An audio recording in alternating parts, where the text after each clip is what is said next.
antes dessa aula incrível, eu tenho 3 recados muito importantes para você.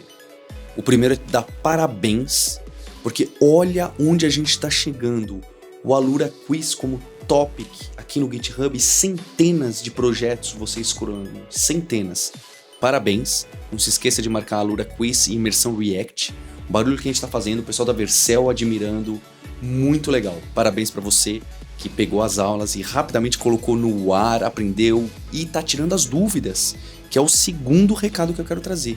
Olha essa foto aqui no Discord, eu tirei esse screenshot da Bia fazendo streaming e conversando. Então são os alunos, sem a gente ter planejado exatamente, alunos e alunas já estão fazendo streaming do que estão aprendendo e tirando dúvida do colega e ajudando as partes difíceis. Incrível, por isso que a gente está combinando todo dia às 5 horas da tarde, entrar nas diversas salas de estudo, sala de estar, cafezinho que a gente tem no Discord dessa imersão React e vem conversar com a gente, fazer o streaming do seu código, mostrar onde você está, sua dificuldade e ajudar as outras pessoas. Tá incrível isso que vocês estão fazendo. Meu Discord nem para aqui de apitar. E o terceiro recado é do Bootcamp de Front-End Jamstack, esse Bootcamp que o Mário, a Juliana e a Lura tá preparando. É usando a Jamstack que dentro desse Bootcamp vai ter o React, vai ter o Next.js, mas a gente vai muito além. A gente vai mostrar como as empresas, startups, empresas inovadoras estão usando o front-end com esse conceito da Jam. Então a gente vai encaixar com o back-end, encaixar com o UX, ver com o GitHub, com o deploy contínuo, uma situação real. A gente fala muito disso na Lura, do dev em formato de T. A gente vai se aprofundar em JavaScript, React, Next, mas sem esquecer os outros lados, não é? A parte horizontal, generalista, e saber conversar com a pessoa de UX, com alguém de back-end, porque a gente está num time, a gente está num squad nas empresas modernas. Você não pode fazer só o seu trabalho, você precisa saber resolver, entregar soluções. A gente preza muito isso na Lura e esse bootcamp de front-end com a Jamstack tá ficando incrível. E a gente vai lançar tudo isso na segunda-feira, na live de encerramento, de premiação. Tô esperando você, quero ver até onde você vai chegar nessa imersão React Next.js, que eu já tô muito impressionado. Parabéns. Vamos lá para a terceira aula. Fala pessoas, seja bem-vindo aqui à terceira aula da nossa imersão React aqui da Lura.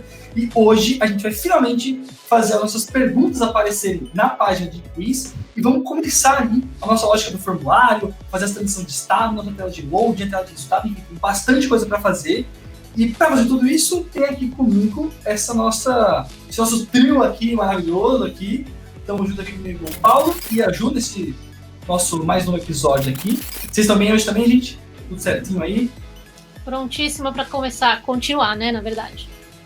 Eu estou totalmente pronto, estou respondendo já de cara você que fez aquela pergunta, consigo começar? Vou começar logo só na terceira aula, já saiu. Dá tempo de você fazer seu projeto, entrar no Discord, compartilhar com a gente no LinkedIn seu projeto.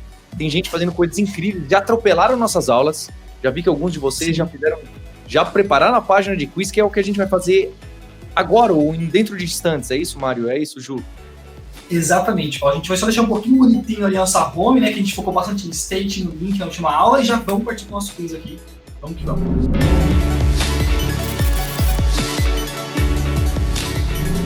E para não pegar ninguém de susto, esse background que eu escolhi, eu que trouxe pro Mário uns dias atrás, também está disponível por aí no GitHub, nos links que a Juliana está ajudando, tomando conta, para você baixar, porque a gente não vai no quiz de Zelda. Quiz de Zelda, a gente quer responder de vocês. A gente vai começar com um quiz aqui, casca grossa, não é isso? Exatamente. Tem algumas perguntinhas aqui, eu não enchi para não deixar um código mais complicado aqui, mas essa é a base e esse quiz vai estar disponível para você responder depois, com algum ajuste ou outro de cor aqui que a gente fez no modo programador aqui, sem um toque de design ali, mas tá aqui e foi o que foi. Ô Mário, dá uns Ctrl mais aí pra gente?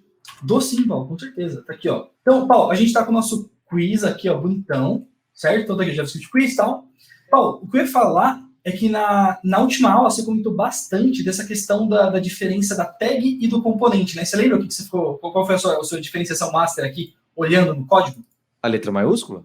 A letra maiúscula, a própria letra maiúscula. Então agora, eu vou te ajudar aqui a criar a nossa própria tag de input, porque essa aqui é a tag do browser, certo? Então, para isso, dado o que a gente tem de conhecimento aqui até agora, além de botar a tag em maiúscula, o que a gente precisa fazer aqui para isso aqui, enfim, seguir os padrões aqui do React? Em algum lugar dá um import esquisito lá no topo. Boa, é um lugar de um import esquisito. Exatamente, o primeiro passo é dar um import aqui. Seguindo o nosso padrão, repara que todos os componentes são uma pasta components. Então, eu já vou vir aqui, ó, e para esse import esquisito não ficar sem nada, eu vou criar aqui dentro do nosso componente de input. Ó.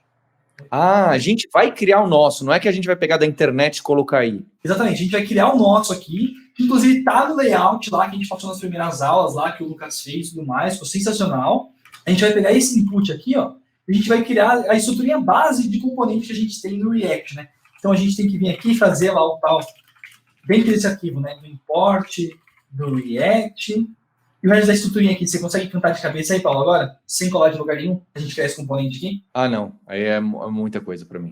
Lembrando que a gente está trabalhando, então, com componentes funcionais, né? A gente tem que fazer duas coisas. A gente está usando uma ferramenta, junto com o Next, para a gente já criar componentes estilizados, né?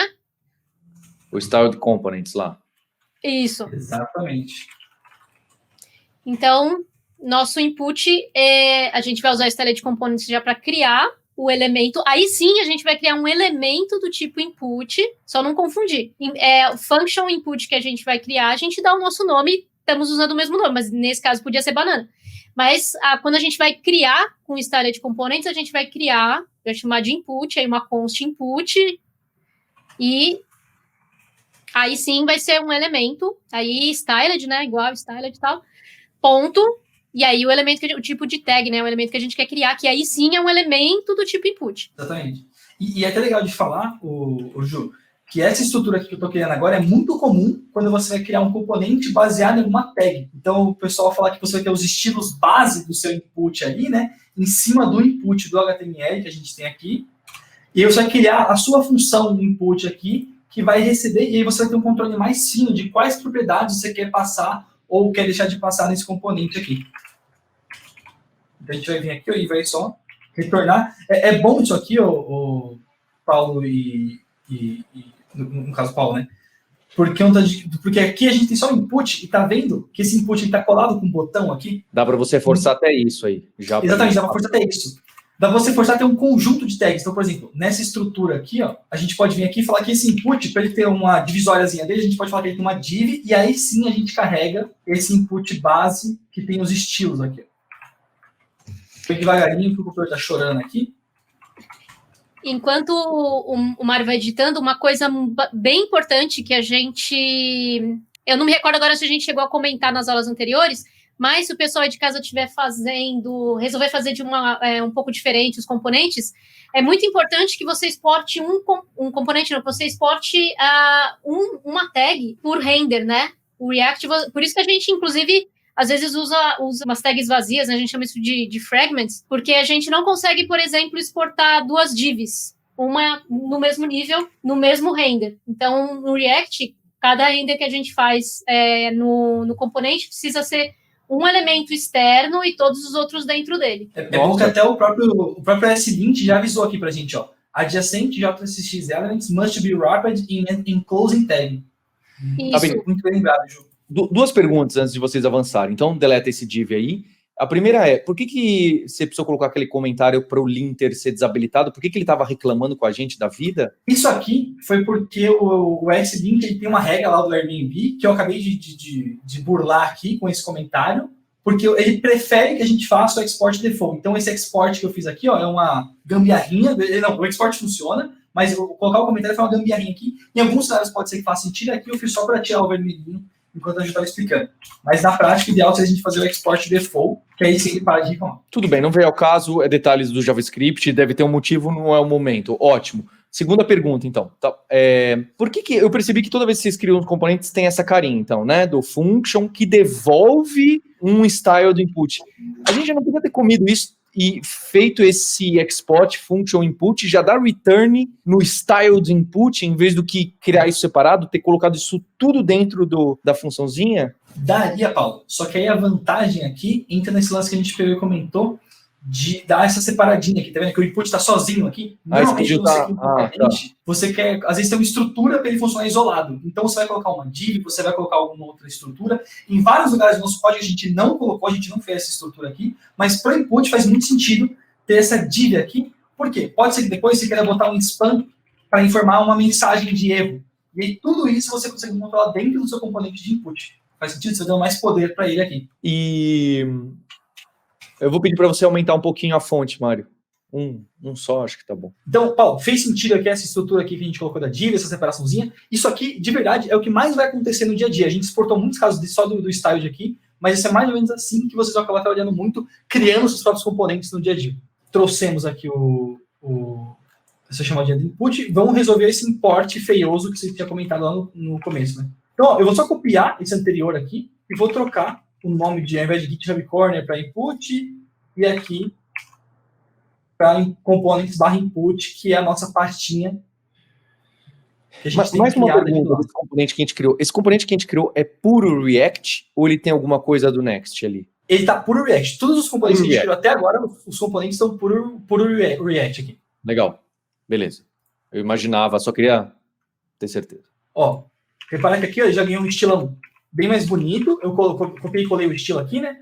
Para ganhar um tempo aqui pra gente. E legal, porque agora, Paulo, dá pra gente focar em uma das coisas super importantes do React, a gente falou pouco aqui, que são as propriedades, né? A gente trabalha muito direto com o style de components, recebendo aqui, né, quando a gente passa uma propriedade, o lance do tema aqui, mas esse input, quando a gente passa, cadê? Esse onChange aqui, ó, como agora não é mais o input do HTML, se a gente vier aqui e for digital, repara que ele não mostra mais o nosso nome ali embaixo.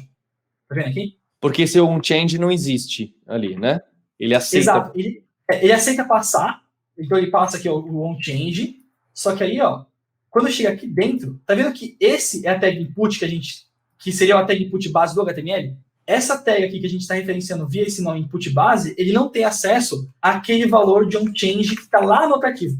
Ixi, então a gente vai precisar, nesse function input, abrir parênteses e receber aqueles varargs do JavaScript aí de vocês, aqueles pontinhos, né? Alguma coisa assim, ou não? Exatamente. Aqui, ó, você pode receber assim, tem duas formas. Você pode ou chamar via props, porque por padrão todo componente recebe um objeto aqui, que a galera chama de props. Ou você pode já abrir esse objeto aqui em cima, num processo que a gente chama de destruction, que inclusive pode ser uma pergunta para você que está montando o seu quiz de JavaScript aí, ó. E você diz que você recebe esse onChange aqui. E aí você só faz uma referência aqui, ó. O que você está recebendo de quem pode chamar o componente e passa aqui para baixo. Tá, senão eu teria que fazer onChange igual a props.onChange. Aí. Exatamente, você teria que fazer isso aí, props.onChange. Pode fazer esse ajuste aqui, ó. Então a gente chama o componente, passa o valor para ele aqui, resgata esse valor aqui nos parâmetros e passa para a tag que realmente... Esse que é o lance, né? As tags do HTML têm a cobertura do React preparada para receber as alterações nossas. Os nossos componentes têm que fazer esse meio de campo até chegar lá. E aí, só de botar isso aqui, ó, quando eu carregar aqui a tela, ele volta a mostrar aqui o nome de novo. Beleza? Agora, tem algumas coisas que estão meio hemorragia aqui ainda, né? Então, por exemplo, tem esse vermelhinho aqui, ó. Aí fala aqui, ó, JSX props não deveriam usar funções. Isso aqui é uma outra convenção das boas práticas do React. Então, aqui, ao invés de usar função, o pessoal tem o hábito de usar a arrow function, que é essa sintaxe que muda aqui, ó. Ao invés de ter a palavra function antes, tem os parênteses e depois essa flechinha aqui. Tipo, é o mesmo lambda, só que frescura. Uma outra forma de chamar, exatamente. No final das contas, acaba fazendo sentido quer deixar tudo simplificado ao extremo. Então, você pode ter isso aqui só numa linha, por exemplo.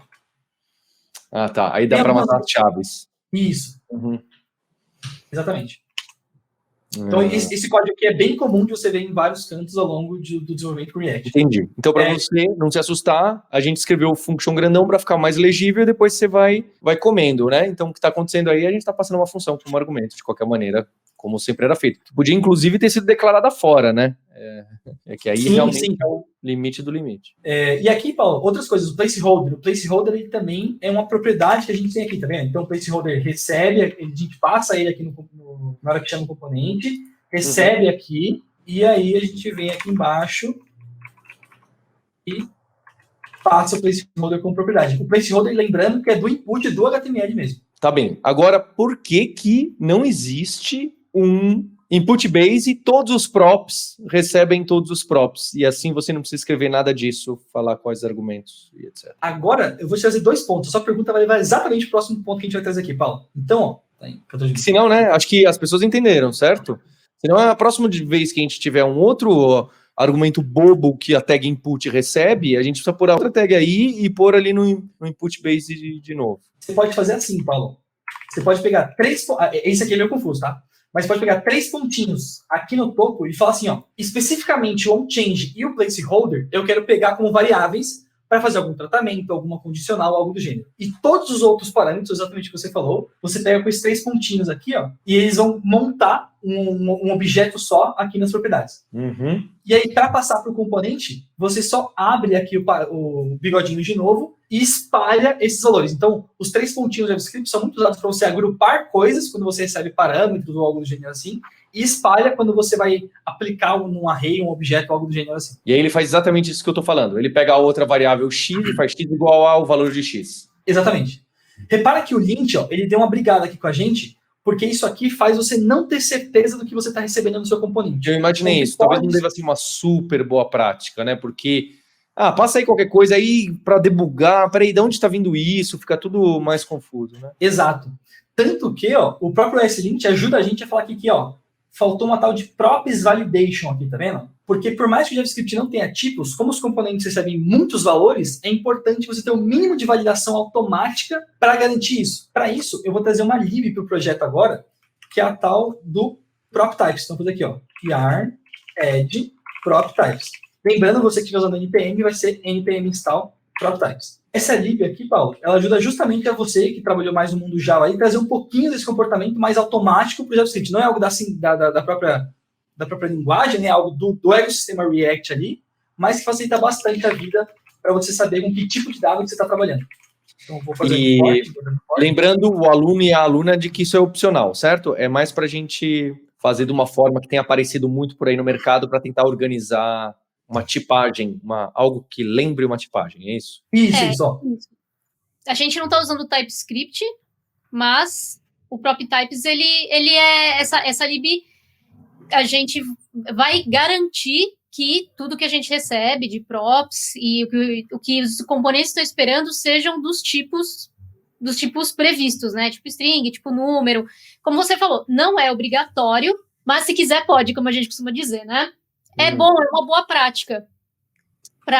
Inclusive, para quem trabalha com JavaScript só e também, às vezes, não tem muita prática de tipar as coisas, é um bom exercício, né? Para você já entendendo como funciona a tipagem de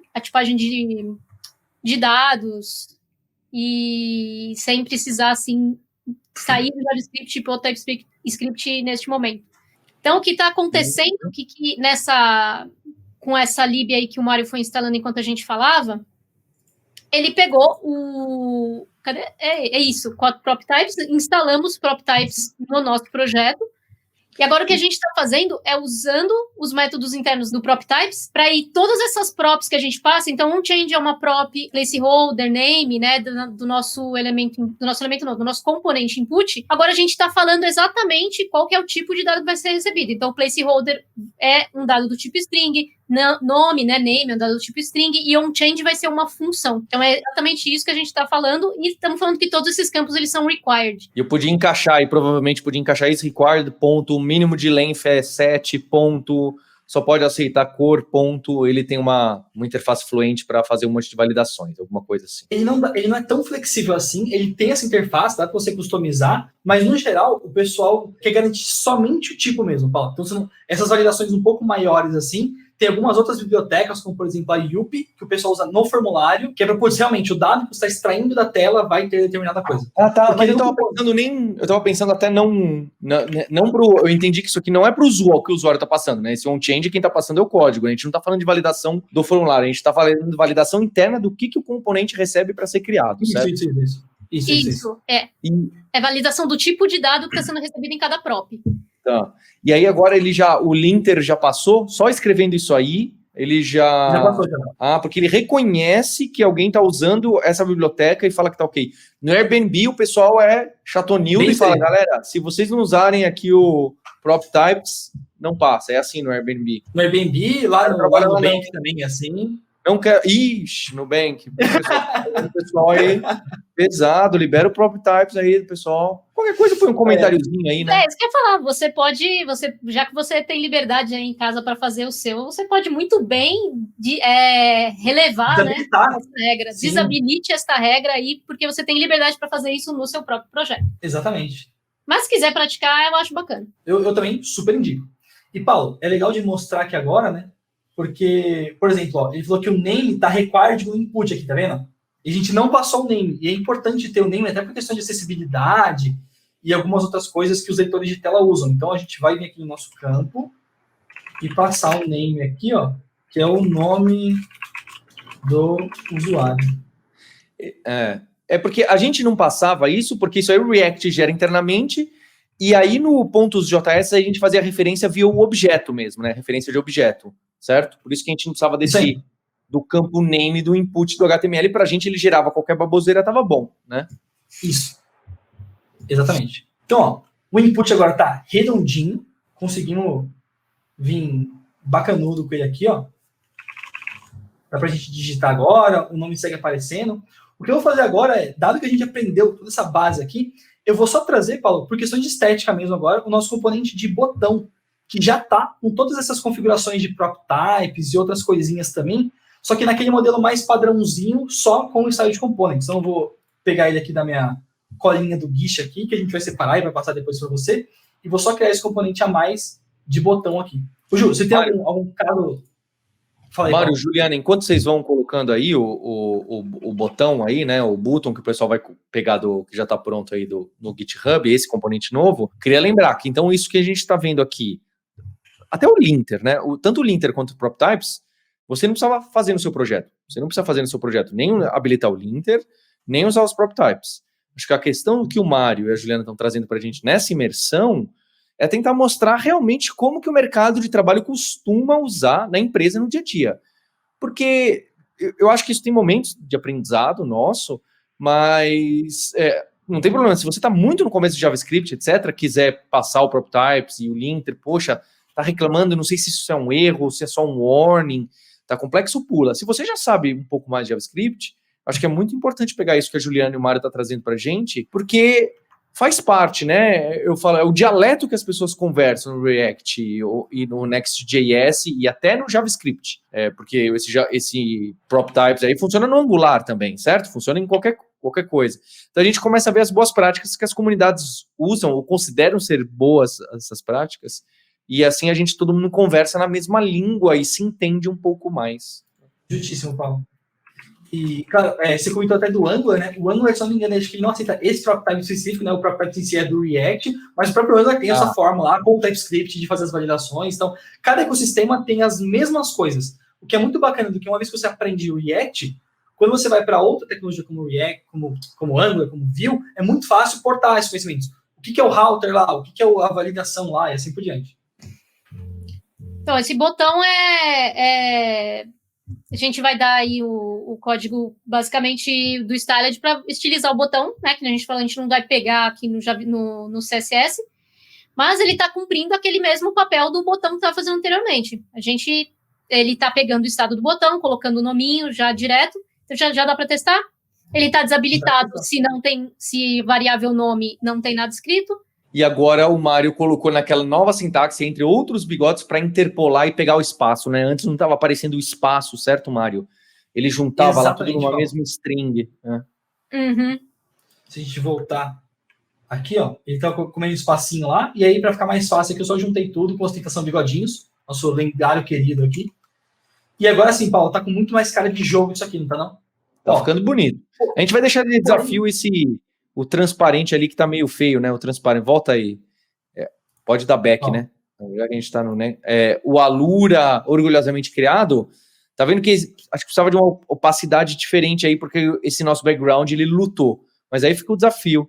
Porque eu já vi que tem projetos que o pessoal mudou totalmente o layout aqui, fica o desafio para as pessoas deixarem como for. Bem, caiu nessa página que tá bem feiosa, certo? Essa é a página que a gente vai fazer o desafio do quiz do Paulo de JavaScript, não que eu manje, é justo, eu não sei as respostas. A gente vai mandar o nosso quiz, baseado lá no nosso arquivo JS, no JSON, e cada um vai poder fazer o seu, certo? Exatamente, Paulo. Para isso, para facilitar aqui a vida até, ó, basicamente a página interna do quiz, ela segue o mesmo padrão da página externa que a gente tem do quiz, certo? Então, para dar uma ajudinha, eu vou vir na nossa página do quiz aqui, ó.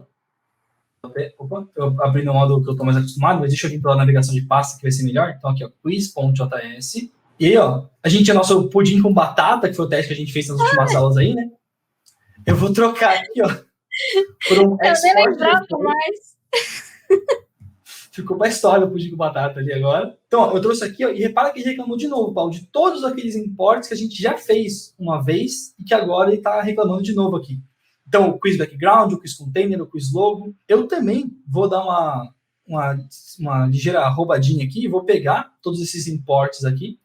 Então, dá pra gente ir no nosso próprio arquivo de index aqui, ó, e a gente pode vir trazendo tudo que a gente achar que é pertinente aqui, ó. Então, o DB, o widget. E aí, é o que você falou, né? O linter, putz, ele pode ter um passo a mais, mas ele ajuda a gente a realmente conseguir ganhar tempo nessas questões mais de dia a dia. Às vezes, um detalhe que a gente gasta muito tempo debugando, o linter ajuda a gente a ganhar tempo de ver que ainda falta determinada coisa e tudo mais. Como, por exemplo, esse quiz container aqui, ó, que a gente deixou ele chumbado aqui, ó, dentro da página do index. Dá pra gente vir aqui também criar o próprio componente dele e seguir em cima para ficar mais fácil de conseguir usar. Então, quiz container. E, Paulo, é até legal, eu não sei se você já teve essa dúvida de quando criar um componente. Você chegou a se perguntar isso em algum momento? Eu cheguei a me perguntar se também se daria para fazer uma meleca de importar o quiz container de lá do index, por exemplo. Eu sei que isso seria horroroso se é que existe essa possibilidade, mas existe? Então, existe essa possibilidade, tranquilamente, assim, tanto que até no index aqui, né, quando a gente trouxe o código, a gente trouxe com esse export aqui. Só que tem um detalhe aqui, que é o seguinte, no Next, é uma convenção ali, não importar as coisas que são das páginas. Então, tudo que for da página, pensa que é isolado. A página é o ponto mais alto ali do seu código ali, onde tudo que está aqui, você só vai exportar para o Next usar. Então, você não vai exportar para o seu código zero. É como se a pasta Pages é uma pasta próxima do seu código ali com o que você quer com o Next ali. E aí você deixa tudo isoladinho para qualquer acoplamento, qualquer coisa que você fique dependendo do Next ser por aqui. Tá bem. Então é bom evitar o nosso código ficar muito preso com isso aqui também. Agora, enquanto eu trago esse input do styled aqui... Não, eu criaria sempre. Em todos eu criaria um componente, a não ser que seja um componente muito interno, que é alguma coisa, por exemplo, agora que a gente vai criar a pergunta, as opções da pergunta, já que a gente só usa dentro de uma pergunta, a gente deixaria no mesmo JS, ou eu não posso deixar? Pode, gente, tanto que era como estava antes aí o quiz container, né? Ele Exatamente. estava na página. Só que tem duas coisas. Primeiro que, por exemplo, você vai trabalhar num time, a pessoa está esperando que a coisa seja feita de certa forma. Então, se você, para uma coisa, você quebra o padrão, você já deixa quem trabalha com você perdido. Então, tá tudo separado em componente, menos aquela pequena coisinha que só é usado... Nesse momento só é usado nessa parte do projeto, mas no futuro você nunca sabe. E onde vai querer mudar, onde vai querer trocar, se vai querer vai precisar reaproveitar. Então, funciona de qualquer forma.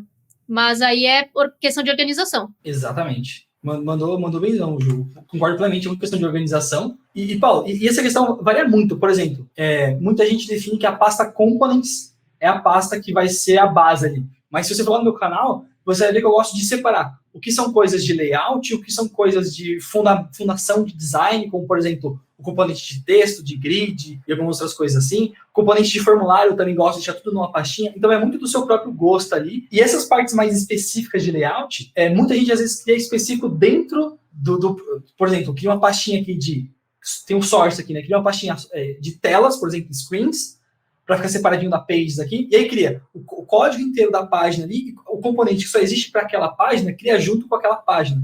Acho que essa noção é importante também, né? Deixar tudo jogado, conforme o projeto cresce, pode acabar confundindo bastante. Então, quanto mais próximo você conseguir deixar do lugar que somente vai usar aquilo ali, acaba sendo bastante útil também. E aí, ó, aqui a gente está conseguindo ver o nosso quiz page montadinho aqui agora, pelo menos a base dele, e aqui, Paulo, a gente já está aparecendo aqui pelo menos a primeira pergunta no modo raiz aqui, ó. Eu já fiz um import.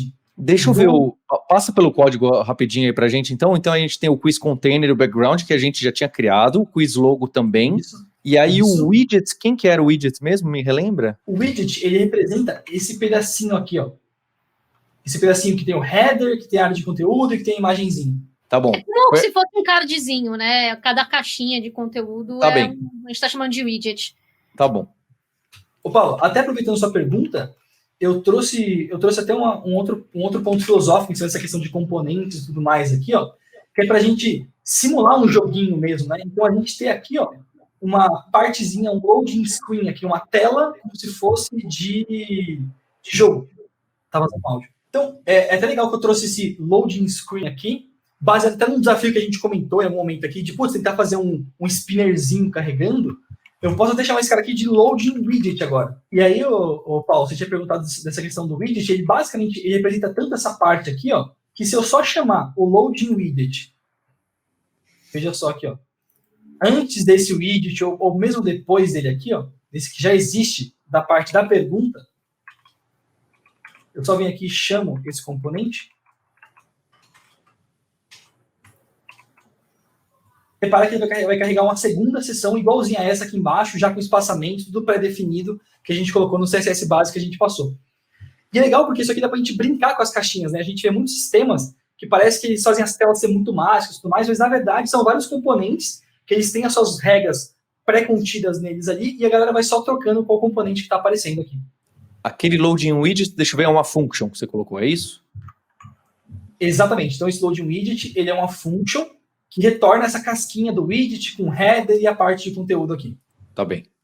Então a gente já tem uma tela de quiz que está pronta para receber, teoricamente, né, o conteúdo que vai chegar lá do nosso DB, né? Que é onde tem as informações, não só as informações de tema, mas onde tem também as informações das perguntas do quiz. E onde o pessoal aí de casa, quando estiver preenchendo, vai colocar, né, as perguntas do seu quiz. Até para a gente pegar aqui, Ju, e mostrar no console para a galera. Criar esse hábito de testar as coisas no console é importante também, né? Então, no nosso caso, vou abrir aqui no navegador.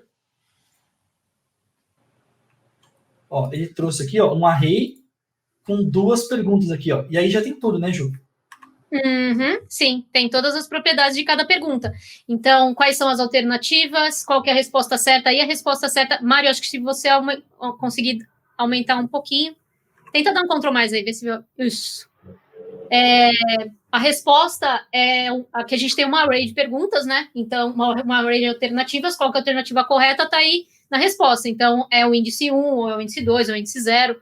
A imagem, o título da pergunta, então todas as informações vão estar encaixadas aí nesse objeto, né, que está imitando aí um JSONzinho.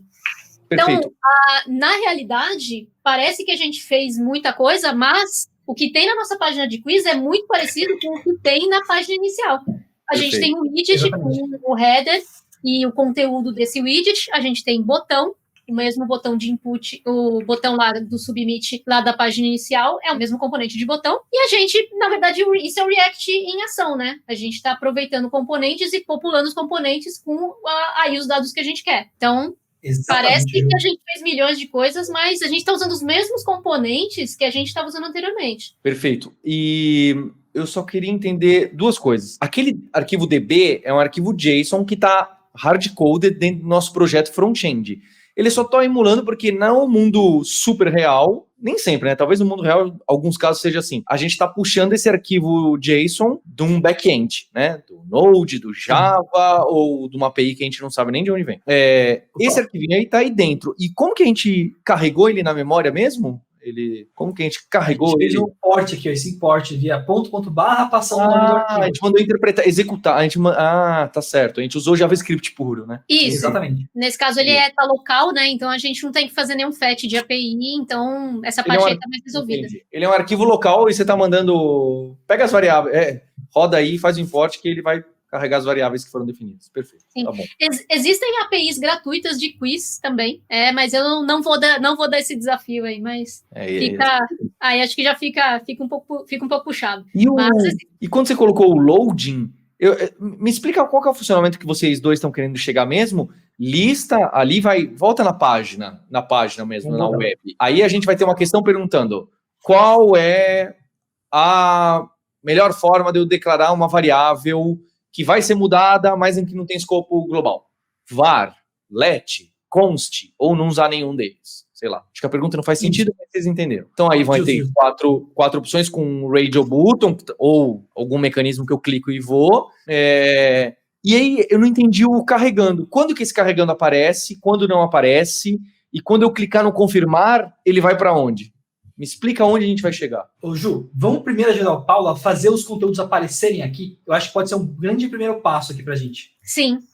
Porque qualquer coisa a gente pode simplesmente depois ir inserindo as coisas. É engraçado que a gente não precisa fazer as coisas na ordem final, inclusive. Então, dá para mostrar as perguntas, depois fazer o carregamento aí, enquanto está desenvolvendo, pode tudo. Então, ó, Paulo, tá vendo aqui, ó, que na hora que eu peguei do DB, a pergunta 0, né, a pergunta que está na posição 0, tá vendo que ele trouxe aqui, ó, imagem, título, descrição, resposta e alternativas? Tal como a Ju tinha comentado. Ele já te dá mais ou menos qual é a cara do... Caramba, que incrível. O VS Code aqui, ó, sensacional. Que impressionante. Então, a gente pode vir aqui, ó, e vir só trocando, ó. Então, ó, question.title. Mas faltou o forzinho, né? Faltou o forzinho, de alguma forma. Fazer Paulo. As perguntas, a gente vai fazer elas aparecerem uma de cada vez. Então, aqui, ó, eu coloquei só 0. Tá. Question title é da primeira. Tá bom, vai. Isso, a gente vai evoluir para ir trocando. Eu achei que fosse as alternativas. Tá bem. Sim. Não, essa é cada uma das 2 perguntas que tem no nosso DB por enquanto. Ele te dá o autocomplete? Isso aí desculpa a minha leiguice de JavaScript e Visual Studio Code. Ele dá o autocomplete desse description? Tá, aqui, ó, ponto. Aí eu coloco image. Aí traz a imagem aqui. Então, repara que é muito, muito redondinho mesmo aqui, ó. Pra que TypeScript, né? Pra que TypeScript? Olha só. Olha aqui, ó, eu coloquei até um GIF, ó, pra ficar mais bonitinho aqui, Paulo. Olha só que bacana. Agora sim, hein? Olha só. E a imagem é um GIF animado. E aí, baseado até no que você faz bastante, coloquei, ó, pergunta fácil, hein? Então, tudo isso aqui você pode alterar no nosso JSON lá. E, gente, por favor, não mudem esse JSON. Ele é a chave para isso aqui virar uma internet depois de coisas que a gente vai se carregar e trocar. Não mudem nada lá. Mantenha essa estrutura aqui. Agora que a gente chegou nessa terceira aula, que a gente está carregando as perguntas, não mude como você é o seu formatinho ou adicione coisas extras, tá bem? Porque assim... O meu projeto Alura Quiz pode carregar o seu db.json ou algo parecido. Acho que eles vão chegar a algo parecido com isso. Então isso vai ser interessante, que vocês vão poder jogar o meu jogo, eu vou poder jogar o jogo de vocês e mostrar que eu sou o grande vencedor dessa imersão. Muito bom. Eu acho que todos são vencedores nessa imersão. Já somos vencedores. Já somos vencedores, sim.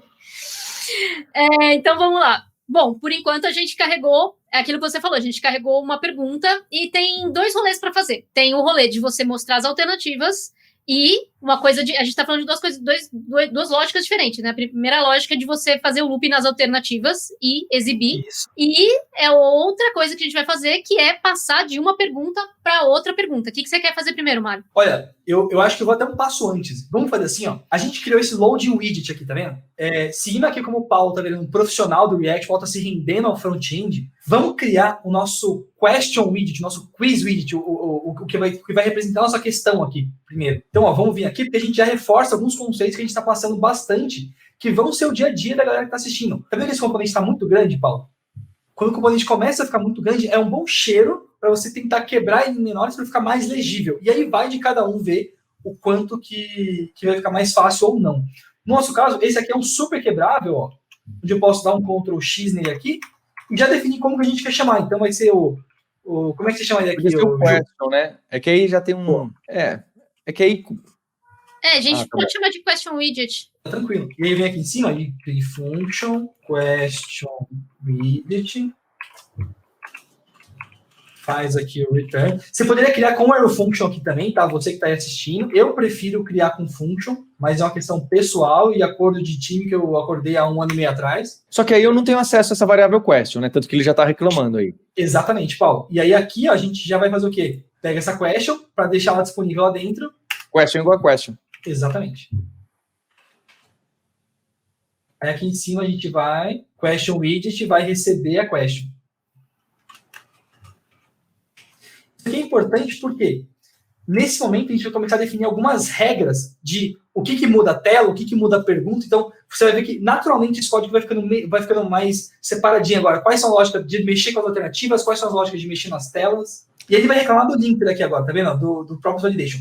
Por enquanto, Paulo, eu vou colocar aqui um disable para o arquivo todo. Aí o TypeScript já ajudava, hein? Porque aí não precisava ficar fazendo o props, ele já, né? Mas beleza, exatamente. Tá bom. Você desabilitou. E foi vítima do próprio sucesso. Beleza. Na verdade, a gente é vítima da agilidade aqui. Então, Sim, em casa, você não precisa desabilitar o seu prop types, você faz que nem a gente fez no vídeo um pouco anteriormente, e aí define os prop types aí para essas props aí. Faça o que a gente fala e não o que estamos fazendo. Justíssimo.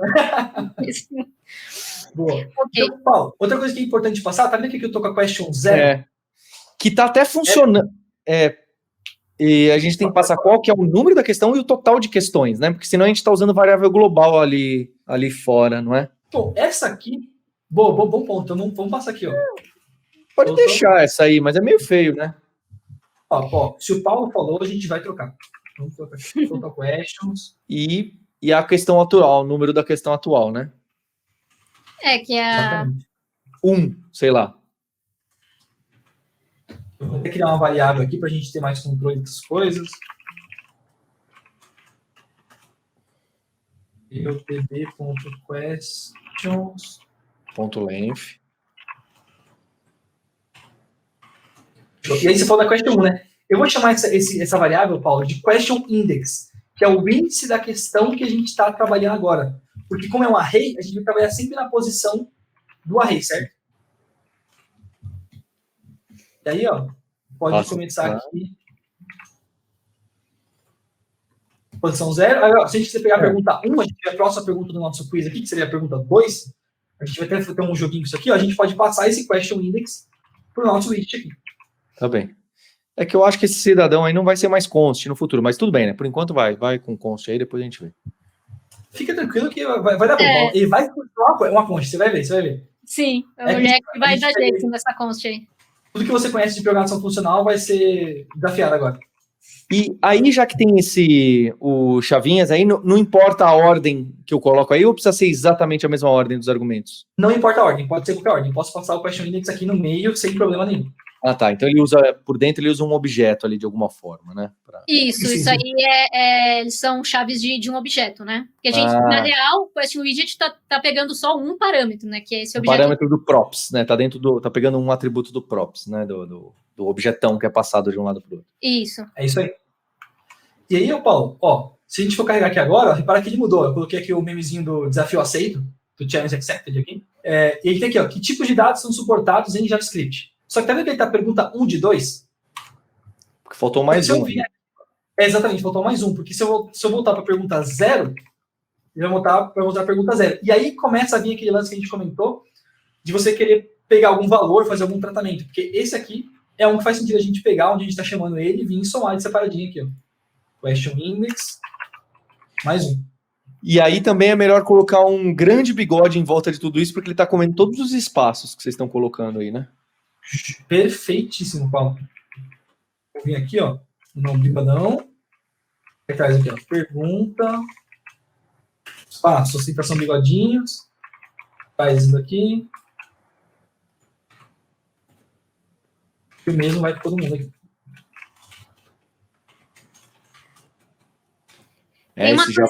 Tem um detalhe bem interessante que eu não sei, assim, pode ser que o pessoal que está assistindo fique um pouco sem muita certeza.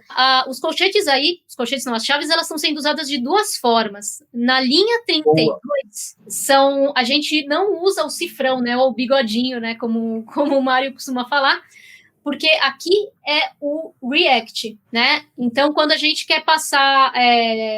colocar JavaScript, no caso, é que agora a caixinha do tira da frente, entrou na frente. Opa, foi mal. Isso. Quando a gente não usa com cifrão, é a sintaxe do React. Já na linha 34, a linha 34, tá vendo que a gente já colocou ali, são template strings que são do JavaScript, que a gente está colocando dentro dessa tag H3. Tá bem, mas a primeira chave é do React ou não? A primeira?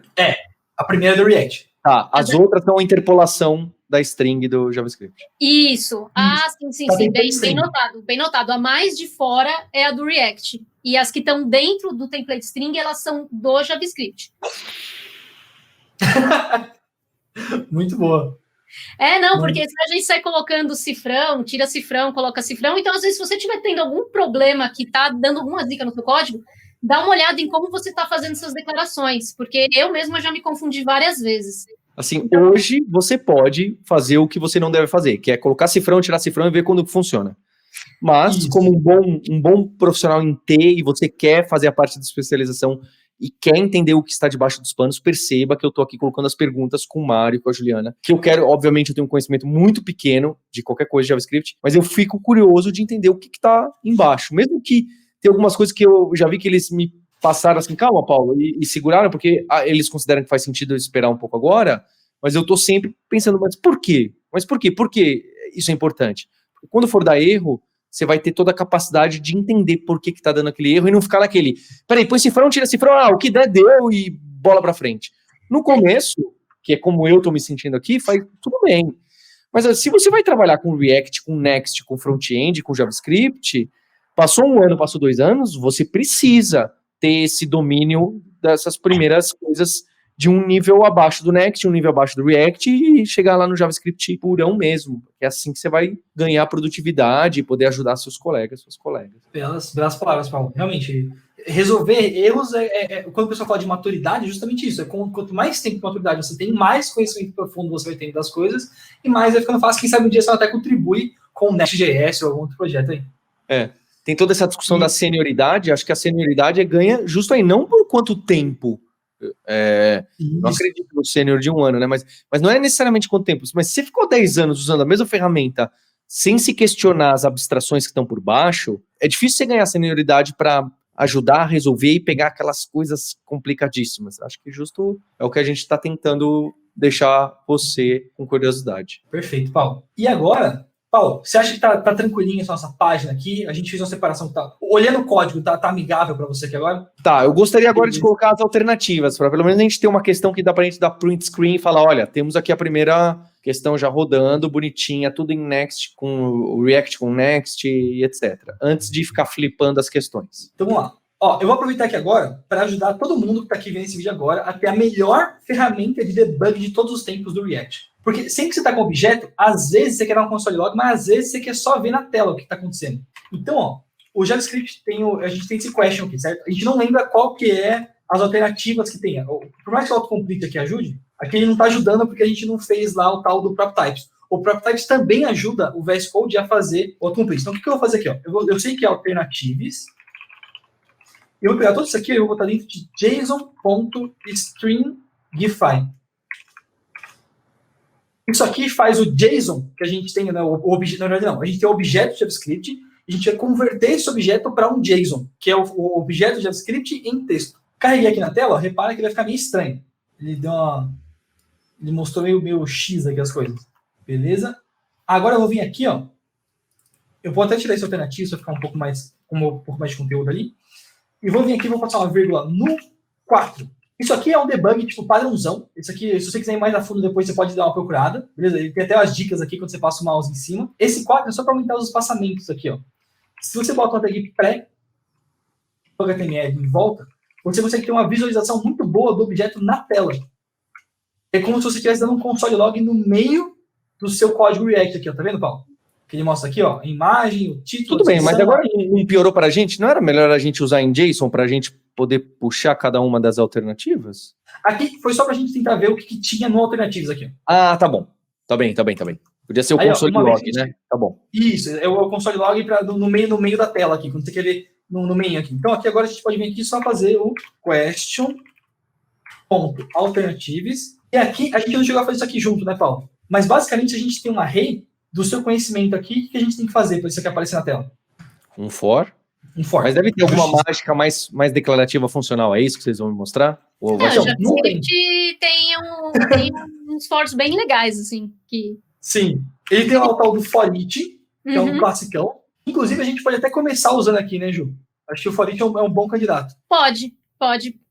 E aí, eu já vou ser um pouco mais hipster e vou passar a tal da arrow function aqui. E aí, a gente sabe que para cada alternativa tem um texto aqui, tá vendo?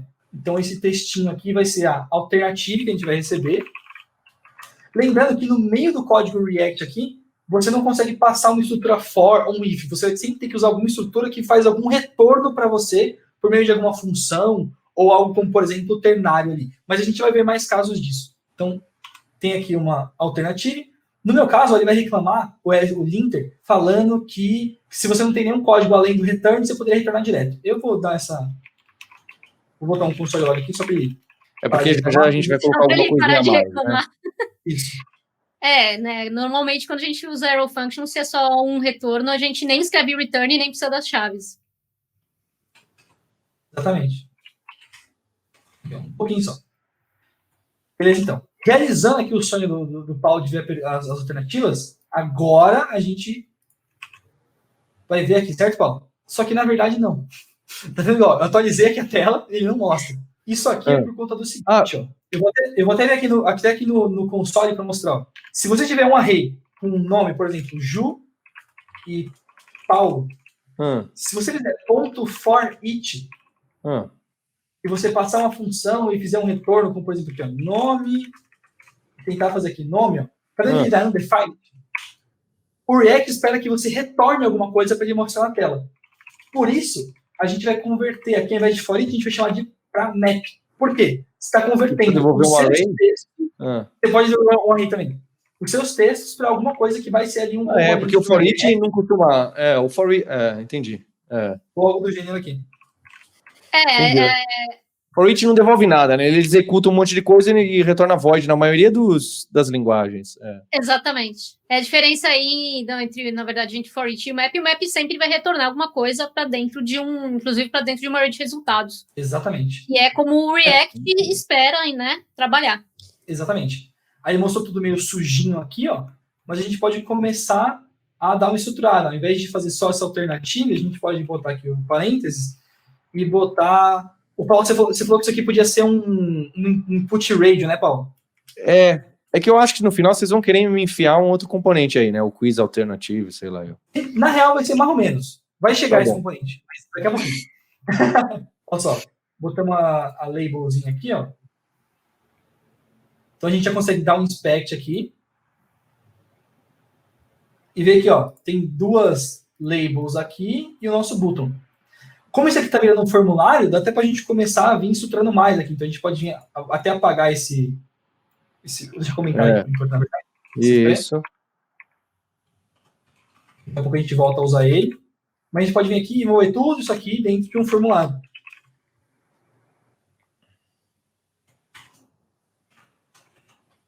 Aqui, ó.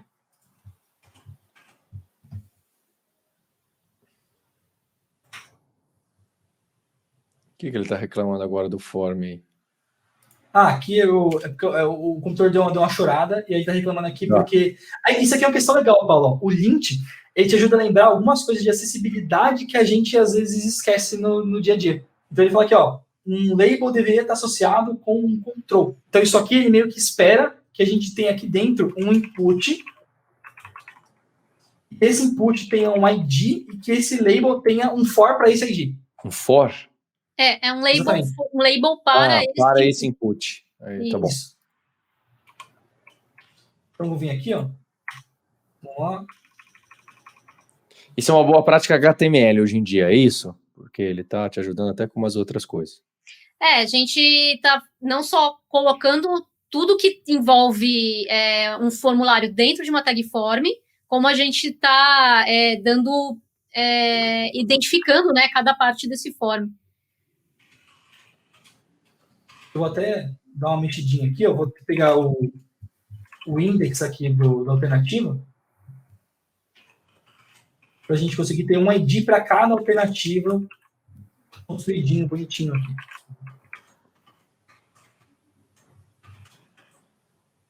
Alternativa ID e o HTML form.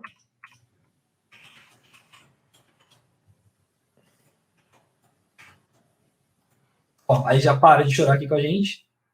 E fica mais tranquilo. E aí agora sim dá para apagar esse console log e manter padrão. E aí ele botou o input de texto aqui. E agora é só a gente dando essa customizadinha aqui. Então a gente vem aqui, passa o type radio. Vai ser um type radio. Isso aí. Ele continua meio bugadinho aqui. E aí agora é o seguinte, Paulo. Só para a gente conseguir ter um estilo um pouco mais fácil aqui, a gente criou um componente que facilita esse estilo aparecer bonitinho aqui. E a gente pensou em colocar ele lá no widget.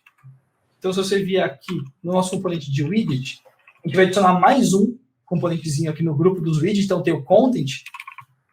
A gente já tem o header, né? Tem o header, o content. E agora é aquilo que você perguntou, Paulo, se a gente ia criar um componente para fazer os botõezinhos, né? Só para lembrar, esse arquivo index.js está dentro do diretório widget, né? Esse em particular. Isso. É uma parte do componente widget, né? O componente widget ele é mais complexo, né? Ele tem um header, ele tem a parte principal, e agora a gente está criando mais uma parte que é dele, é do widget, que é o que o Mário chamou de topic, né? Que é cada tópico, né? Que cada uma das perguntas, né? E tem até uma parte curiosa, Ju, que ele é uma tag A aqui, tá vendo? Isso aqui é uma coisa que eu queria mostrar de funcionalidade do Style Components pra galera. Então, se a gente voltar aqui, ó, eu vou trocar essa label. Beleza? Aqui. Só que aqui no HTML agora vai ficar uma maluquice, ó. Porque ele tem com o estilo mais bonitinho, ó. Só que ele tá com umas tags A. O Style Components, quando você acessa ele direto aqui, você pode passar uma própria chamada de S. Pessoal, Paulo, eu quero esse componente só que como uma label. Ele muda qual a tag que vai ser renderizada aqui na tela pra gente. E eu já tenho o efeitinho do hover, então tá bem mais ajeitadinho aqui. Falta só trocar essa ordem, esse alternativo e jogar para baixo, né? Porque ele tá aparecendo aí. Senão, né? Peraí. Opa. Pegou o Nossa, que desktop limpo. Não, mas desktop esse aqui tá limpíssimo. Tudo numa pasta chamada gaveta. A pasta chamada desktop. Enfim, então, Paulo, até aqui, ó, tá tranquilo. Beleza? A gente foi mais reforçando coisas de layout. Um ponto que é importante aqui, ó, é que o radio, ele tem uma regrinha atrelada ao name do input aqui. Então, a gente precisaria ter um name comum aqui. O que eu vou fazer... Não dá para clicar os dois, é isso, né? Isso, exatamente. Eu vou associar aqui, ó, a gente vai ter como se fosse o nosso question index aqui, eu vou chamar ele a gente pode chamar ele talvez de question ID ou alguma coisa assim, só para dizer que, putz, ó, esse aqui é a pergunta que a gente está trabalhando agora. Então, deixa eu chamar aqui de question ID. Question. Porque só porque o próprio número solto ele pode estar presente em vários lugares na página, então eu já gosto de agrupar com um nominho aqui e o número. Então, ó, dessa pergunta aqui, a gente quer esse ID. E aí, no nosso looping de alternativas, elas vão sempre estar acessando o mesmo valor de question ID aqui. E quando carregar a página de novo, agora o radio já está mais bonitinho. E aí, Paulo, o que você está achando agora aqui dessa parte aqui da tela? Estou achando bom. Dá um Ctrl+ aí na tela e leia a questão aí para o pessoal. Boa. Então tá aqui, ó. Qual a diferença entre igual, igual, igual e igual, igual, igual? Ótimo. Quem estiver usando vai ver que a nossa base de questões já, agora que você está fazendo esta terceira aula, já aumentou e tem perguntas melhores do que essa, certo, Mário? Exatamente. Essa aqui foi só uma de base mesmo. Para o nosso arquivo do DB não ficar tão grande lá, a gente conseguir mostrar alguns exemplos aqui para vocês e tudo mais. Perfeito. Mas o link desse vídeo já estava mais completinho já. E aí, Paulo, tá vendo que esse marcador está aparecendo aqui, ó? Por hora, a gente não precisa mais dele aqui, ó. Só a própria pergunta já tá marcando pra gente. Ele tá já tá selecionando o elemento inteiro. Como assim, ele tá com um botãozinho de radio padrão, né? Default do navegador, né? E aí a gente não precisa dele porque tá selecionando o elemento inteiro. A gente pode clicar em qualquer parte do elemento, teoricamente, para selecionar como se fosse um botão, né? Tá. No caso, aqui vai precisar de mais alguns estilinhos que a gente não vai fazer por agora, mas você pode vir aqui e só aplicar um display none nesse input aqui. Você pode vir aqui e aplicar um display none, style display none. Aqui. E aí esse valorzinho some. Para não aparecer. Tá. Isso. Aí dá pra gente colocar uma condicional quando a gente vai mexendo no formulário com mais calma ali, para fazer a cor aparecer e tudo mais. Por hora eu vou manter só por via de teste aqui. Mas, de novo, vai demandar alguns estilos, pode ficar como um desafio da aula aqui para quem está assistindo. Então, ó, a gente já tem toda a estrutura do quiz. Vamos começar a endereçar a parte das lógicas de funcionalidade aqui agora. Que vai ser muito do que a gente já viu de formulário e outras coisas, mas tem um truquezinho novo que a gente estava querendo trazer para você aqui agora. Fala. Então, Mário, o que a gente vai continuar, então, com as perguntas e deixa o spinner de loading de desafio? Na real, vamos fazer o seguinte, ó, a gente pode pegar e mostrar aquele truquezinho com o spinner agora. E aí a galera faz o spinner do jeito que eles quiserem depois. Certo. Vamos pensar, então, em como que a gente... os passos, né, da nossa página. Então, a pessoa clicou lá para acessar o quiz, foi na rota /quiz. O que teoricamente acontece? Né? A gente vai dar uma emulada na situação, mas primeiro vai carregar, você tem que dar um tempo para as coisas carregarem por trás, enquanto isso mostra o que a gente chama de spinner, né, uma animaçãozinha. Depois que carregar tudo, exibe a primeira pergunta. É a primeira pergunta com as alternativas, que é o que está acontecendo aqui. Então, vamos pensar que quando a gente carrega a página de quiz, qual que é o estado que o que tem que estar acontecendo por padrão quando a página é carregada, quando os componentes dessa página são carregados, né? Vai carregar primeiro. Só deixa eu entender. Para mim, o tempo de carregar um spinner ou de carregar um HTMLzinho de uma questão não é a mesma coisa? Por que eu vou colocar o spinner e saber quando que... O que é carregar que vocês estão falando nesse sentido? É ele ter ido no back-end buscar o JSON? É o quê? Para mim não tá claro o carregar. Já caiu na página, ele já pegou tudo, já puxou o HTML, o JavaScript, já tá tudo no browser para ele renderizar. O que é carregar? Paulo, tem um detalhe que é a experiência do usuário aqui. Então, até no passado, teve um caso bem bacana do próprio blogger, né, do Google, não sei se você chegou na época, que quando você clicava para criar um blog, ele criava instantaneamente. Então, você clicava no botão e criava. Com o tempo, ele começou a ver que muitas pessoas voltavam na página anterior e tentavam criar de novo. Isso acabou gerando algumas duplicadas, enfim, tinha várias coisas complexas disso aqui. No caso de jogos, a gente normalmente está acostumado a ter algum carregamentozinho para depois mostrar alguma coisa para a gente. Então, isso aqui, até para formulário, é um comportamento comum, faz parte um pouco ali da experiência. A gente viu que, para esse formulário aqui, tem uma forma super bacana de encaixar tanto o conceito de React, quanto essa questão aqui, que é super comum em vários sistemas. O usuário, às vezes, ele espera que vai demorar um pouquinho, depois que ele clica para ter o carregamento da pergunta ali, por mais que para a gente seja instantâneo aqui. Quando a gente for carregar o quiz das outras pessoas, isso aqui vai ser uma feature que vai aparecer e, no nosso caso aqui, ela já vai estar meio resolvida também. Tá bem, vocês estão me enfiando goela abaixo a isso, já percebi. Mas tudo bem, vamos lá. A gente está usando aqui várias coisas que você mesmo falou, que é como a gente tem que pensar em trabalhar em projeto mais parrudo. Perfeito. Isso. Em projeto mais parrudo, você vai trazer ali e pode acontecer também de não carregar, e se não carregar, você tem que dar um feedback visual para o usuário que está tentando, pelo menos. Estamos tentando carregar, coisas que o usuário já sabe, né? Ele sabe que está rodando a bolinha, bom, alguma coisa está tentando, pelo menos, acontecer. Se vai acontecer ou não, nem o usuário, nem a gente sabe. Ô Ju, e até falando nisso, você falou do lance de estado da tela, né? É legal porque o estado, a gente fala que o React usa muito state, mas o front-end é muito baseado em estado, e isso aqui eu acho que é uma prova clara do porquê que o React se destacou tanto com o passar do tempo, né? Porque, por exemplo, a gente pode vir aqui e falar que o estado da tela inicial é loading. Vou botar uma maiúscula aqui, ó. Você tinha comentado. Uhum. E aí a gente pode vir aqui nesse loading e falar aqui, ó, se o screen state for igual a loading, então mostra esse loading widget aqui.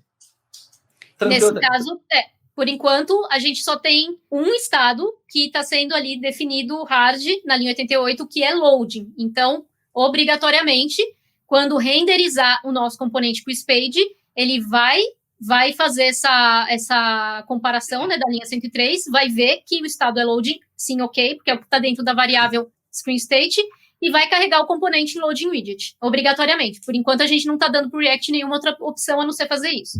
E é o que ele está fazendo aqui agora. Uhum. Se a gente carregar o da questão, ele vai vir aqui e vai trazer os dois agora de novo, certo? Porque a gente não está falando em nenhum lugar aí que ele não tem que renderizar question widget. Só está falando que se o estado for loading, ele renderiza o loading widget depois.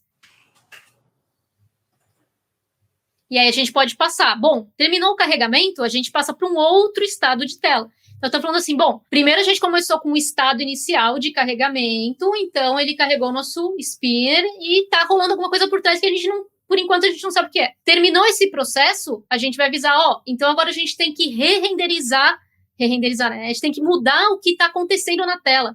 Toda vez que a gente muda o que está acontecendo na tela, né, a gente muda o estado do componente, que é basicamente o que o Mário falou, acho que 1 ou 2 vídeos atrás, que é como se fosse uma foto, né, da tela. Toda vez que você tem que modificar essa foto, você muda o estado. Então, mudou o estado, a gente tem que avisar. Olha, o estado da nossa tela mudou, o estado do componente, né, mudou, que é a parte da tela que a gente vai mexer.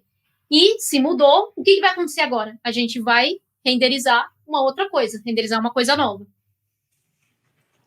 Até para a gente pegar aqui a tela de resultado do quiz, né, se a pessoa acertou ou não. Então, a gente pode aqui colocar, você acertou X questões. E aí mandar um parabéns para a pessoa aqui. E Ju, é legal que isso aqui é a regra base de todo o formulário que a gente tem no front-end, né? Então, quase todo o formulário tem um momento inicial, um momento que você espera, depois você preenche ele, e depois a tela de resultado. Então, essa lógica que a gente está usando para vocês aqui é aplicada em qualquer cenário que você for trabalhar da sua vida, basicamente.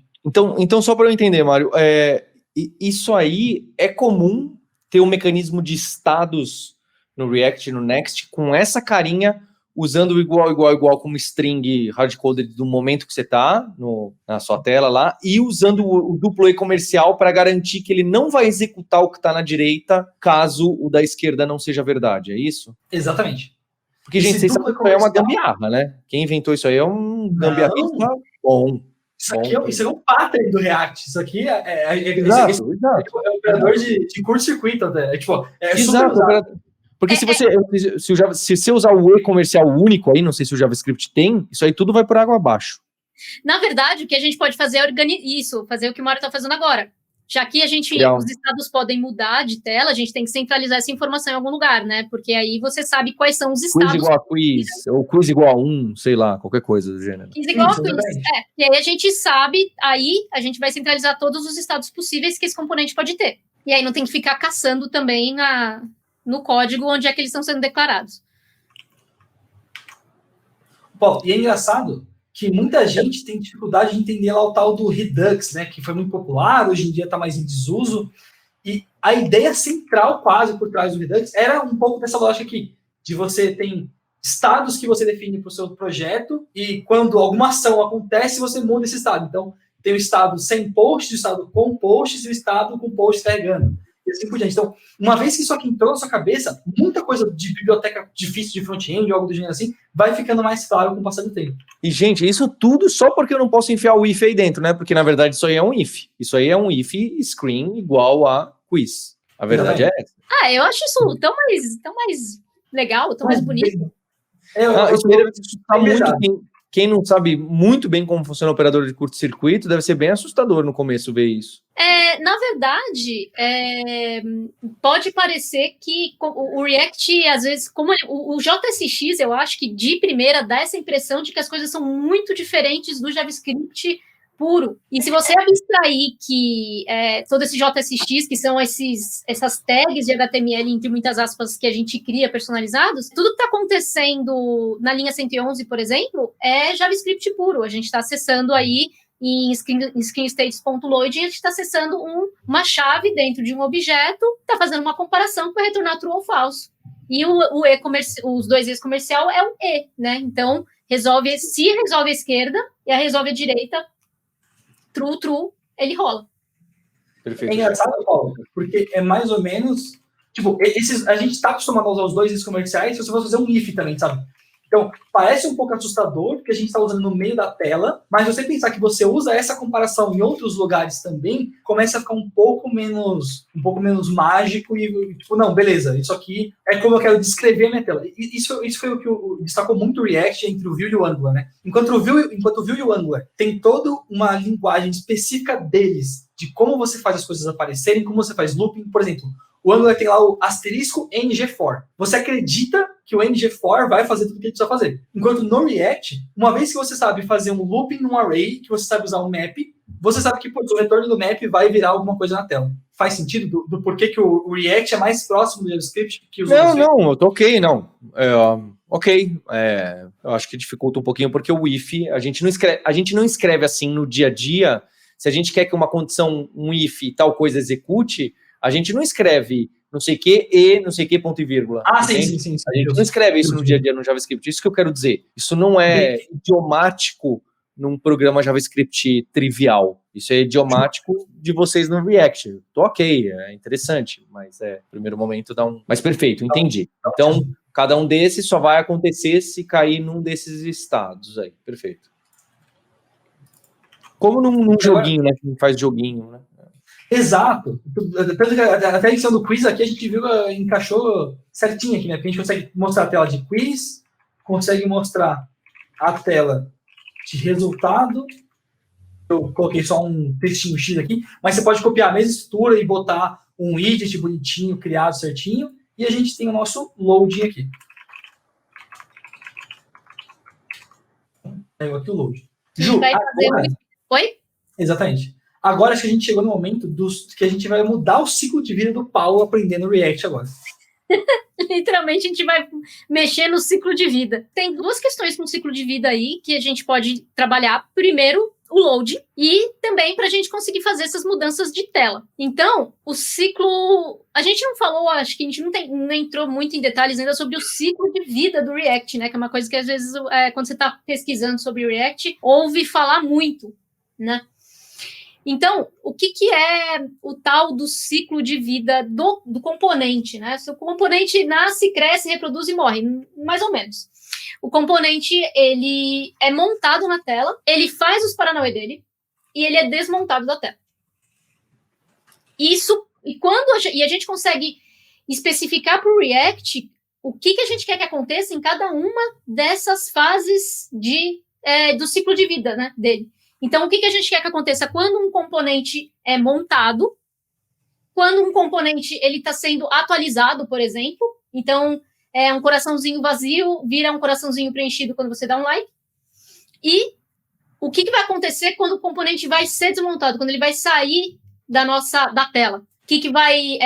por exemplo, o componente está prestes a sair da tela. Pode ser que você queira mandar uma informação para o banco, por exemplo. Ou exibir um aviso, vou deletar, qualquer coisa. Então... Nessas três fases, a de ser montado, a de ser atualizado e a de ser desmontado, a gente consegue dar para cada uma delas ações, né? Não só algumas são mudanças de estado, mas além das mudanças de estado, a gente consegue fazer algumas atualizações, por exemplo, nessa fase de atualização, que não chegam a ser mudanças de estado. A gente chama isso de efeitos, né? De effects, que não é uma mudança de estado, mas é algo que ocorre aí enquanto o componente está sendo, por exemplo, atualizado. Muitíssimo. O Paulo está com uma cara triste. Eu tô com uma cara porque realmente o que todo mundo falou, que o React e o Angular reinventaram o ASP.NET e o JSF do Java no front-end, porque tem exatamente isso das fases. Tinha, né? Porque no back-end a gente não faz mais assim para gerar... Exatamente isso. Exatamente esses momentos que dava para você interceptar e falar, olha, quando isso acontecer desse componente, pisque a tela.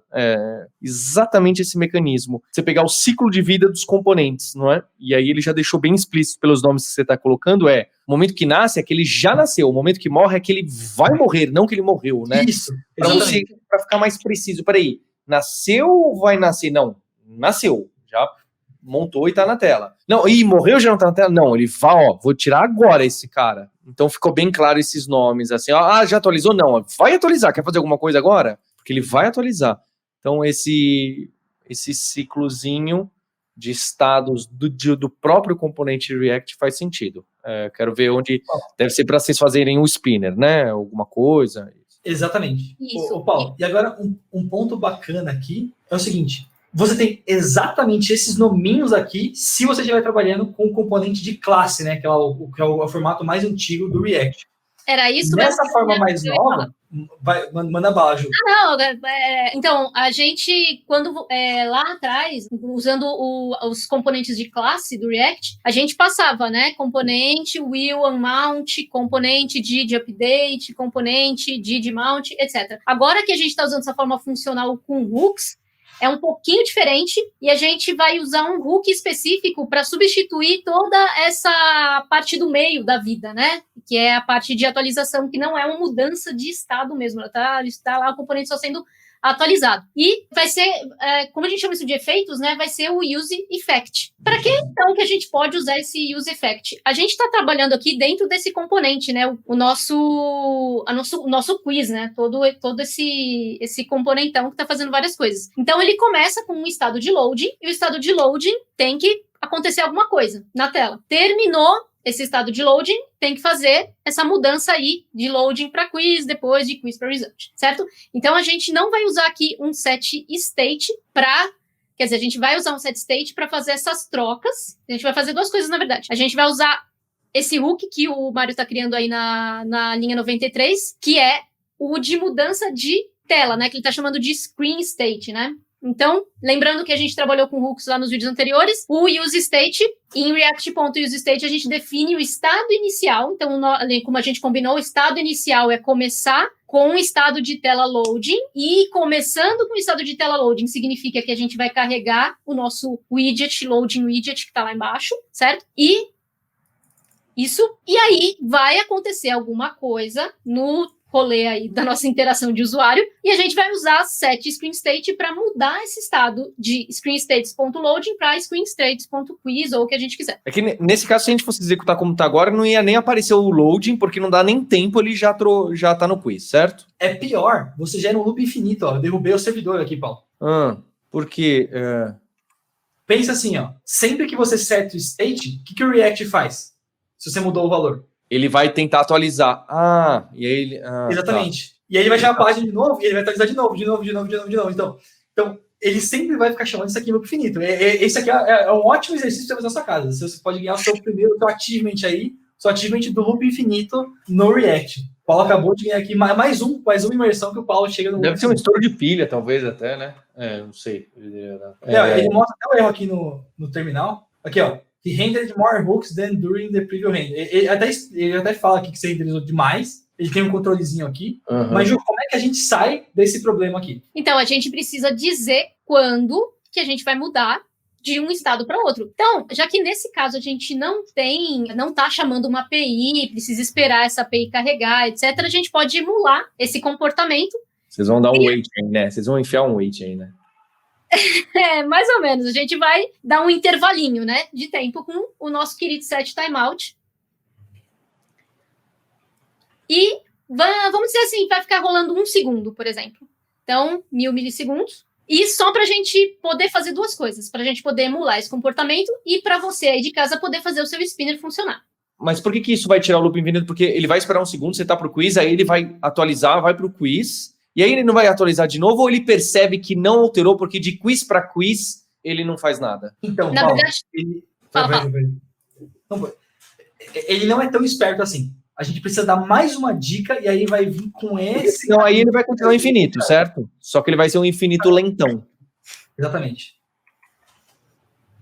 Oi, então... Aí agora a gente faltou, né, isso aí que o Mário falou, faltou um detalhe, que a gente precisa falar para o React que a gente vai usar um desses efeitos que acontecem durante essa fase do ciclo de vida de atualização. E esse efeito, useEffect, ele é uma callback function, e aí dentro a gente vai passar o nosso querido setTimeout.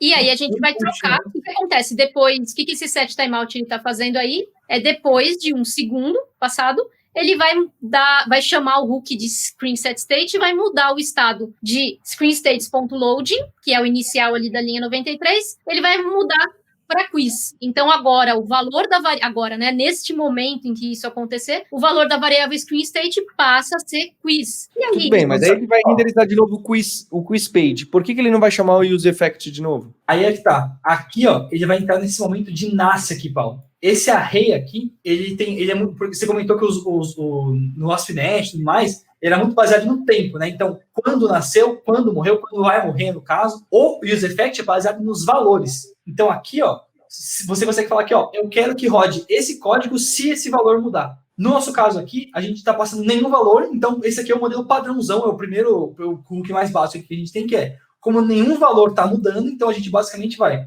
executar isso aqui na hora que o componente termina de montar, ou seja, ele só vai chamar isso aqui uma vez. Só uma vez. Entendi. É um jeito de roubar e fazer um if, já executei isso, não execute. E aí ele chamou aqui. E aí, para lembrar, depois vocês caem aí no erro aí. É o warning. Só para lembrar, então, aí esse setTimeout que a gente está falando de segura 1 segundo, é aí que a gente faria, vai lá no servidor, autentique, manda uma chave, criptografa, pega o JSON com as questões, aí estaria aí dentro, em vez que o setTimeout. Seria aí um fetch. Isso, faz o fetch, vê se trouxe, stringifica, testifica o seu JSON, faz todos os rolês que tem que fazer, confere se tudo chegou, e aí muda para o quiz. E aí muda para o quiz. Entendi. E é isso, vai servir tanto para o fetch quanto para quando se você estiver só querendo simular alguma interação que acontece depois que o componente nasceu ali e tudo mais. Interessante. Agora, Paulo, para a gente fechar aqui a aula de hoje, vamos matar essa questão da pergunta aqui, só para a galera conseguir ter pelo menos a navegação entre as perguntas, e a gente talvez passar o desafio delas fazerem as alternativas funcionarem? Vamos passar as perguntas e fechamos. Tá muito legal. A gente está aprendendo bastante conceito do React, alguns poucos do Next, né? Que eu acho que vão aparecer mais. Next, mas a próxima aula, aqui, quarta e quinta aula, vai ser basicamente coisas do Next, assim. Mas tá muito legal. Acho que ainda falta, quando vocês me derem mais uma aula, vai clicar. Muita coisa eu peguei, uma ou outra ainda tá um pouquinho mais aqui. Tô entendendo, manda bala. Tá ótimo, tô gostando muito. Bom, eu vou mandar aqui agora, Paulo. Como a pergunta vai mudar para toda vez que a gente clicar no submit aqui, tá vendo esse botão? Vou até botar o type dele de submit aqui. Então, toda vez que a gente clicar no confirmar, a gente tem que mudar de questão. Como é isso aqui? É mais um caso clássico de state do React. Então, aqui no caso, o question index vai começar no 0. E a gente tem aqui o question index e o... Mais um hook para ele, que é o que acontece, a gente chama para mudar o index da questão. Mudando o index da questão, ele vai renderizar ali o índice da array de questões correspondentes ao que tiver aí nesta variável, que está começando no 0, né? Esse 0 aí é o índice 0 da nossa array de questões. Paulo, a gente pode até deixar, sei lá, se você deixar um pouco mais descritivo, a gente pode talvez ter uma variável const question index aqui, e deixar current question.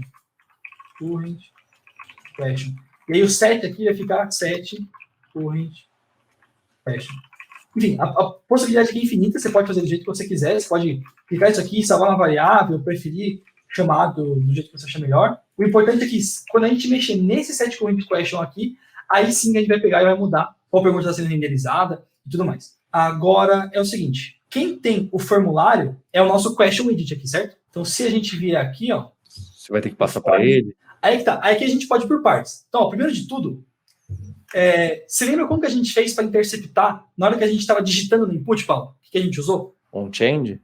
A gente usou OnChange. Para interceptar o submit, a gente tem o onSubmit.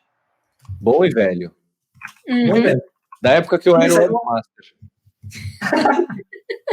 Esse aqui é um pouquinho especial, ele tá ligado com React e tudo mais, né? Mas na essência é a mesma coisa. Aí, beleza. Tal como na primeira tela, se a gente clicar no padrão do submit, ele vai tentar fazer esse refresh aqui, tá vendo? Ele vai tentar mandar lá pro servidor e tudo mais. Então, para fugir disso, a gente já vem aqui e recebe lá as infos do evento e faz aqui o tal lá do prevent default.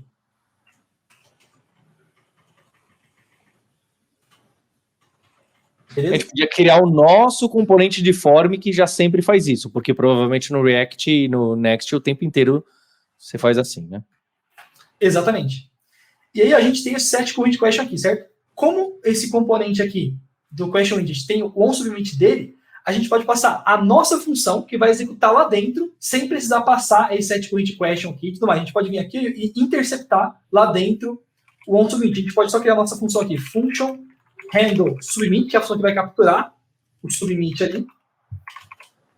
A gente pode falar que, por exemplo, vai setar para a pergunta que a gente tem agora, mais um, por padrão aqui.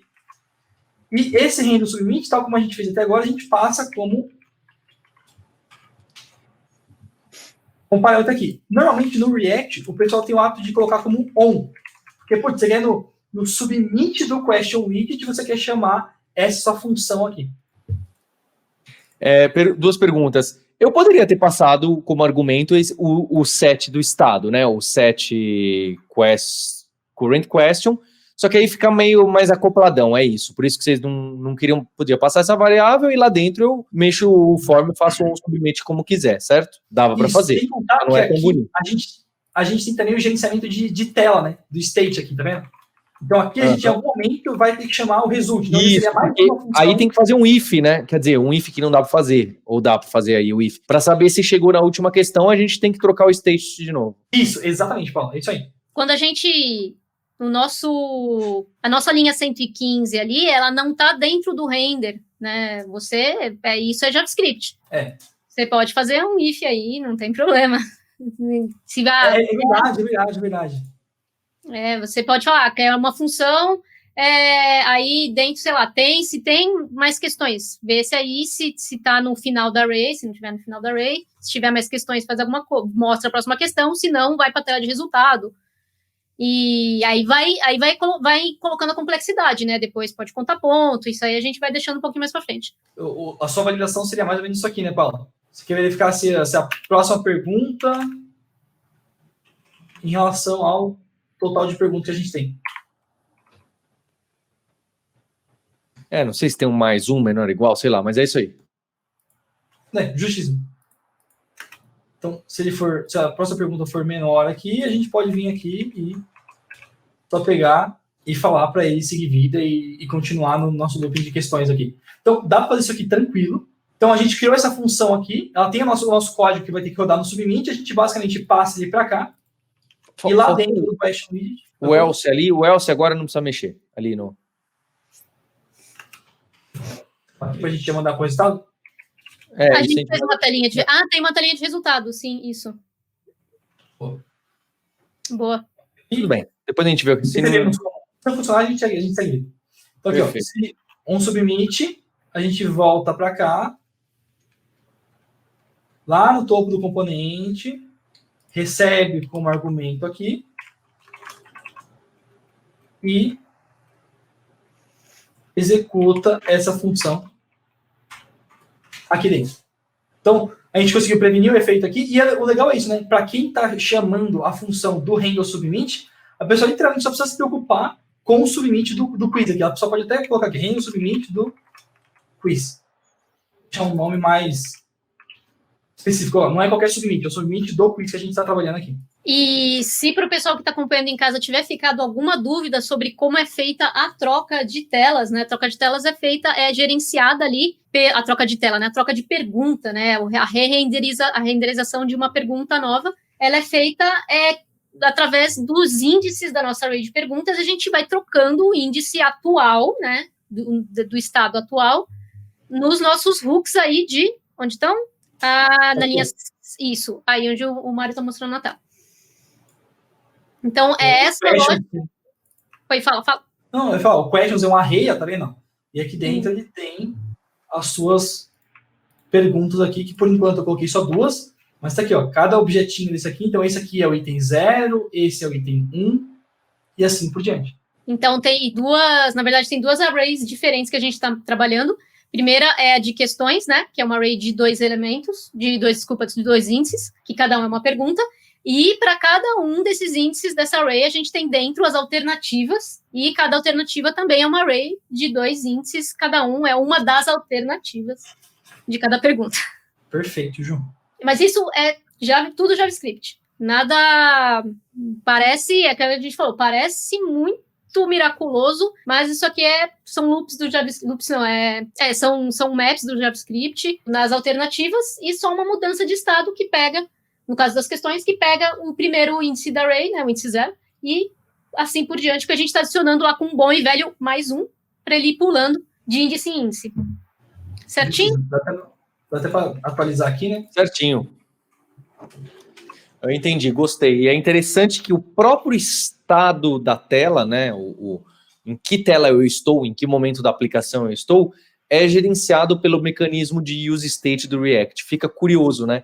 Porque quando a primeira vez que a gente viu o use state ali, acho que foi para o nome, né, do jogador. Sim. E aí a gente viu que a gente usa também para qual a pergunta que está sendo atualmente usada, e a gente viu que é usado também para algo que é mais interno, né? Não é necessariamente um input do usuário. A primeira vez que eu vi o use state, eu falei, isso é sempre usado quando vem input do usuário e que a gente quer manter entre as telas. Não, mas para saber em qual tela você está, você também usa a mágica do use state, que é como ele vai te avisar, olha, mudou, não mudou, agora é esse valor, não é? Preciso re-renderizar, não preciso. Então, tudo isso vira uma coisa meio meta, né? Achei bacana. É o que a gente está chamando de tela, né? Para o React é um componente só que está mudando. A gente está chamando de tela, mas a tela é uma só. O Paulo, e é legal porque muita gente acha que, para mudar as perguntas deveriam estar no state. Isso é um erro que acontece muito.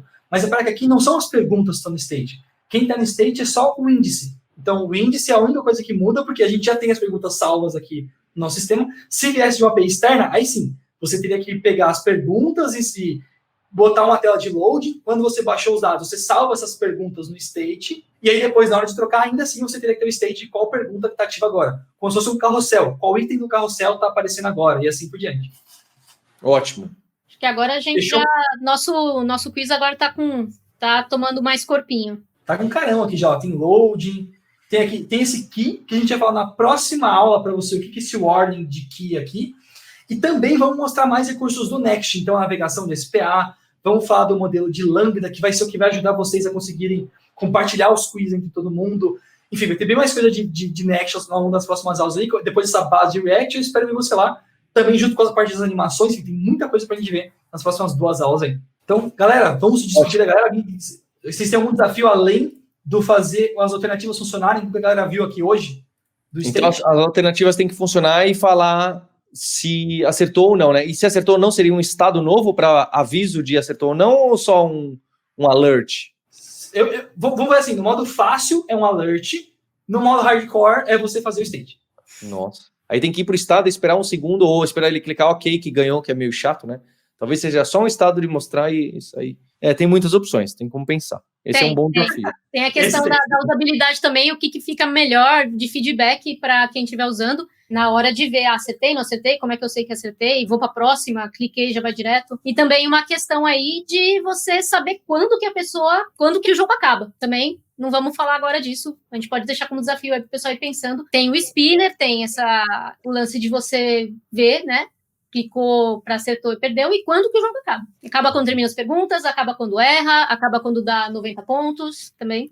Legal. Tem possibilidades. Então, o Mário, a verificação, a Juliana, como que funciona o mecanismo do jogo mesmo. Que depois, na próxima aula, a gente vai dar um pouquinho da nossa cara. E o meu desafio que eu acho que é o mais importante de todos, é que vocês tragam as questões que toquem vocês, né? Então, a gente está colocando aqui algumas JavaScript, vai ter uns db.json extras aqui, meu, da Juliana, do Mário, para vocês no repositório do GitHub, para vocês testarem seu conhecimento. E eu acho super interessante você pegar algo que você esteja aprendendo agora, ou que você já conheça bastante, porque você vai desafiar as outras pessoas no Discord. Já tem gente que estava conversando disso, então você vai falar, olha, tá aqui as minhas 10 questões de JavaScript, quero ver se você é bom mesmo, quero ver se você entendeu a aula 2, a aula 3, e aí a gente monta um DB.json da aula 3, um DB.json sobre Zelda, um DB.json de Resident Evil, de God of War, de Cyberpunk 2077, ou daquilo que tá...